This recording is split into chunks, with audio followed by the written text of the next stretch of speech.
Hello అండి, నమస్తే. అందరూ బాగున్నారా? ఈరోజు మన ఛానల్లో పూర్ణాలు చేద్దామండి. పూర్ణాలు ఫస్ట్ టైం చేసినా కానీ పర్ఫెక్ట్గా చాలా బాగా వస్తాయండి. ముందుగా ఒక కుక్కర్ తీసుకొని అందులోకి ఒక గ్లాసు పచ్చిపప్పును తీసుకోవాలి. పచ్చిపప్పును శుభ్రంగా కడిగి 1-2 గ్లాసుల నీటిని చొప్పున వేసుకోవాలి. ఇలా కడిగి తీసుకున్న పచ్చిపప్పుని ఒక 10 నిమిషాలు నానబెట్టైనా కుక్కర్లో పెట్టి ఉడికించుకోవచ్చు. లేకపోతే నానకుండా అయినా సరే 4 విజిల్స్ రానిస్తే పప్పు చక్కగా ఉడుకుతుందండి. ఇలా ఉడికిన పప్పుని ఆవిరిపోయిన తర్వాత మూత తీసి చూస్తే పప్పు ఉడికిందో లేదో చూసుకోవాలి.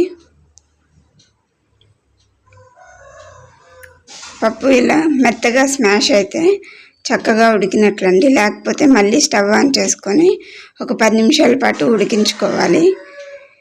ఈ నీటిని తీసేసి లేదా లేకపోతే ఒకసారి పప్పు గుత్తితో ఇలా ఒకసారి పప్పు మొత్తాన్ని బాగా స్మాష్ చేసుకున్న తర్వాత స్టవ్ ఆన్ చేసి ఈ మిశ్రమాన్ని ఇలాగే కొంచెం సేపు గట్టిపడే వరకు ఉడికించుకోవాలి. ఈ నీరంతా ఇంకిపోయే వరకు ఉడికించుకోవాలి. ఇలా మాడకుండా కలుపుతూ ఉడికించుకోవాలి. ఇలా పప్పు బాగా చక్కగా ఉడికి నీరు తగ్గిన తర్వాత ఇందులోకి 1 గ్లాసు పచ్చిపప్పుకి 1 గ్లాసు బెల్లం వేసుకుంటున్నాను. స్వీట్ అయితే చక్కగా సరిపోతుంది. స్వీట్ తక్కువ తినేవాళ్ళు కొంచెం బెల్లం తగ్గించి వేసుకోండి. ఇందులోనే 1 యాలక్కాయ, 2-3 టేబుల్ స్పూన్ల పంచదారను కూడా వేసుకొని ఈ మిశ్రమం బెల్లం కరిగి గట్టిపడే వరకు లో ఫ్లేమ్లో పెట్టుకొని కలుపుకుంటూ ఉడికించుకోవాలి. మిశ్రమం మాడిపోతే పూర్ణాలు టేస్ట్ మారుతుందండి.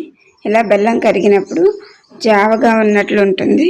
ఈ మిశ్రమాన్ని గట్టిపడే వరకు ఇలా స్టవ్ మీద పెట్టుకొని సిమ్లో పెట్టుకొని ఉడికించుకోవాలి. ఈ కన్సిస్టెన్సీలో ఉన్నప్పుడు స్టవ్ ఆఫ్ చేసుకుంటే చల్లారేసరికి ఈ మిశ్రమం గట్టిపడుతుందండి. చల్లారిన తర్వాత ఈ మిశ్రమాన్ని ఇలా గట్టిగా అవుతుంది. ఇప్పుడు రౌండ్ సైజ్ బాల్లా చేసుకోవచ్చు. మీకు నచ్చిన సైజులో చేసుకోండి. మనం బాల్స్ ఏ సైజు చేస్తామో ఆ సైజు బాల్స్ మునిగే వరకు డీప్ ఫ్రైకి సరిపడా ఆయిల్ పెట్టుకోవాలండి. ఇలా బాల్స్ అన్నిటినీ తయారు చేసుకున్నాం. ఇప్పుడు ఒక గిన్నెలోకి దోసపిండిని తీసుకోవాలి. ఈ దోసపిండి కొంచెం గట్టిగా వేసుకోవాలి. ఇలా ఉన్న దోసపిండిలోకి 1/2 టేబుల్ స్పూన్ ఉప్పు, 1/2 టేబుల్ స్పూన్ సోడా ఉప్పు వేసుకొని